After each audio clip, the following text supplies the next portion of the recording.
Road സുരക്ഷാ വിദഗ്ധൻ Upendra Narayanan telephone line ചെയ്യുന്നുണ്ട്. ശ്രീ ഉപേന്ദ്ര നാരായണൻ, നമ്മൾ സ്ഥിരമായി സംസാരിക്കുന്ന വിഷയം തന്നെ റോഡ് അപകടങ്ങൾ. അതും ഇന്നത്തെ റോഡ് അപകടങ്ങൾ നമ്മൾ ഇതിനു മുൻപും ചർച്ച ചെയ്തിട്ടുള്ളതാണ്. ഒന്ന്, ടൂ വീലറുകാരാണ് കണ്ണൂരിലുള്ള അപകടത്തിൽ രണ്ട് മരണം സംഭവിച്ചു. ആ രണ്ടും ഇരുചക്ര വാഹനം ഓടിച്ച ഒരു യുവാക്കൾ തന്നെയാണ് മരണപ്പെട്ടിരിക്കുന്നത്. മറ്റൊന്നുള്ളത് കൊച്ചിയിലാണ്. കൊച്ചിയിൽ എനിക്ക് തോന്നുന്നു ഒരുപക്ഷെ താങ്കൾ അതിൻ്റെ CCTV ദൃശ്യങ്ങൾ കണ്ടിട്ടുണ്ടാകും. ആ നടന്നു പോകുന്ന പെൺകുട്ടി ആ ദൃശ്യങ്ങൾ കണ്ടപാടെ തന്നെ തലയിൽ കൈവെക്കുന്നുണ്ട്. അത് കാണുമ്പോൾ തന്നെ നമുക്ക് മനസ്സിലാവും എത്രത്തോളം ഭീകരമായിരുന്നു ആ കാഴ്ച എന്നുള്ളത്. ഇതിലിപ്പോൾ പ്രൈവറ്റ് ബസ്സിൻ്റെ മത്സരയോട്ടം, അത് എത്ര കണ്ട് നമ്മൾ ചർച്ച ചെയ്താലും അവസാനിക്കാത്ത ഒന്നാണ്. പ്രത്യേകിച്ചും എറണാകുളം പോലെയുള്ള സ്ഥലങ്ങളിൽ അത് ഗതാഗത മന്ത്രിയൊക്കെ അതിൽ ഇടപെടുന്നുണ്ട് എന്നൊക്കെ പറയുമ്പോഴും ഈ മത്സരയോട്ടം ഇതുവരെ നിർത്താൻ അവർ തയ്യാറായിട്ടുമില്ല. മറ്റൊന്നുള്ളത് ഈ ഇരുചക്ര വാഹനം ഓടിക്കുന്നവരാണ്. ഈ കണ്ണൂരിലെ അപകടവും സ്പീഡ് കാരണം തന്നെയാണ് എന്നുള്ളതാണ് മനസ്സിലാവുന്നത്. വലിയ ദയനീയമായ റോഡ് അപകടങ്ങളാണ്. അതായത് ഒരു നിമിഷത്തെ പിഴവ്, അത് ബൈക്ക് ഓടിക്കുന്നവരുടെ ആകാം, ബസ് ഓടിക്കുന്നവരുടെ ആകാം, അല്ലെങ്കിൽ ടിപ്പർ ലോറി ഓടിക്കുന്നവരുടെ ആകാം. ഇത് നമുക്ക് വളരെയേറെ ബുദ്ധിമുട്ടും ദുഃഖവും നഷ്ടവുമുണ്ട്. കാര്യം ഈ ടൂ വീലർ ഓടിക്കുന്ന ചെറുപ്പക്കാര് നല്ല വിദ്യാസമ്പന്നരാണ്, നല്ല ജോലിയിൽ അവരുടെ പ്രൈം ഏജിൽ അവര് ഓരോ സ്ഥലത്തേക്ക് ജോലിക്ക് പോകുന്നവരാണ്. അവരുടെ ഈ ചെറുപ്പത്തിന്റെ ഒരു മത്സരബുദ്ധി, അതൊന്ന്. കെയർലെസ്നെസ്, അത് രണ്ടാമത്തത്. മൂന്ന്, നമുക്കൊരു റോഡ് ഉപയോഗ സുരക്ഷാ സംവിധാനങ്ങൾ മനസ്സിലുമില്ല, റോഡിലുമില്ല. കാര്യം ടൂ വീലർ നമ്മുടെ സ്റ്റേറ്റിലെ പ്രധാന പാതകളിൽ, ദേശീയപാതകളിലും സ്റ്റേറ്റ് ഹൈവേകളിലും അഭികാമ്യമല്ല.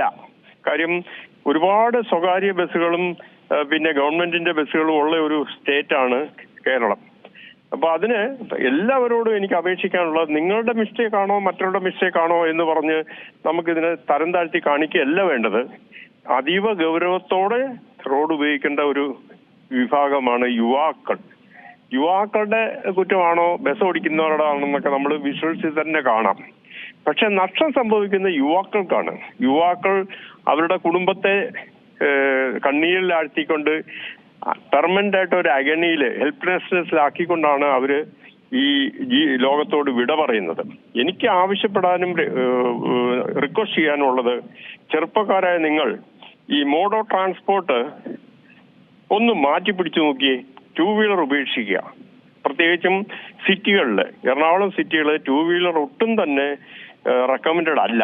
നിങ്ങൾ ദയവ് ചെയ്ത് ബസ്സുകൾ പിടിക്കുക. പബ്ലിക് ട്രാൻസ്പോർട്ട് സിസ്റ്റം ഇഫക്റ്റീവായിട്ട് ഗവൺമെന്റ് ഇൻട്രൊഡ്യൂസ് ചെയ്തിട്ടുണ്ട്. ഗവൺമെന്റ് ഓഫ് ഇന്ത്യയും തന്നെ സിറ്റി സർവീസിന് വേണ്ടി വോൾവോ ബസ്സുകളൊക്കെ ഇറക്കിയിരുന്നു. അത് കേരള ഗവൺമെന്റ് അത് മാറ്റി ലോങ് ഡിസ്റ്റൻസ് ബസ്സായിട്ട് ഇപ്പം ദുരുപയോഗം ചെയ്യുകയാണ്.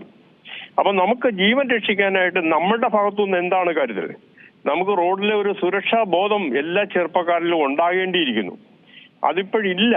കാര്യം നമുക്ക് റോഡിൽ ബൈക്ക് ഓടിക്കുക എന്ന് പറയുന്നത് ആകാശത്തെ ഒരു പറവ് മാതിരി അങ്ങ് വിടുകയാണ്. കാര്യം ഒന്നാമത് നിയമം ലംഘിച്ചിട്ട് അമിതമായ കുതിരശക്തി എല്ലാ ബൈക്കിനും ഉണ്ട്. അപ്പൊ ആ കുതിരശക്തി കുറയ്ക്കാനായിട്ട് ഗവൺമെന്റ് ഓഫ് ഇന്ത്യ വിചാരിക്കണം. അതിന് ശുപാർശ കൊടുക്കേണ്ട കേരളത്തിലെ റോഡ് സേഫ്റ്റി കമ്മീഷണറാണ്. അതേപോലെ തന്നെ റോഡിൽ മത്സര ഓട്ടം, അതായത് സിറ്റിയിലേക്ക് സ്പീഡ് ലിമിറ്റ് വേണ്ടത്ര രീതിയിൽ അത് മെയിൻറ്റെയിൻ ചെയ്യാനായിട്ട് പോലീസിന് സാധിക്കുന്നുണ്ടോ എന്ന് ചോദിച്ചാൽ ഇല്ല. കാര്യം പ്രൈവറ്റ് ബസ്സുകൾ ജനങ്ങളുടെ കൊലയാളികളാണ്. പാവപ്പെട്ട വീട്ടമ്മമാർ ബസ്സിൽ നിന്ന് ഇറങ്ങാനോ കയറാനോ സമ്മതിക്കില്ല. അതിനു മുമ്പേ ബെല്ലടിച്ച് ബസ് വിടുക, ടൂ വീലറുകാരോട് ദയ കാണിക്കാതെ അവരെ അപകടത്തിൽപ്പെടുത്തുക, എന്നിട്ട് പിറ്റേ ദിവസം തന്നെ വണ്ടി എടുത്ത് വീണ്ടും ഇതേ പരിപാടി ആവിഷ്കരിക്കുക.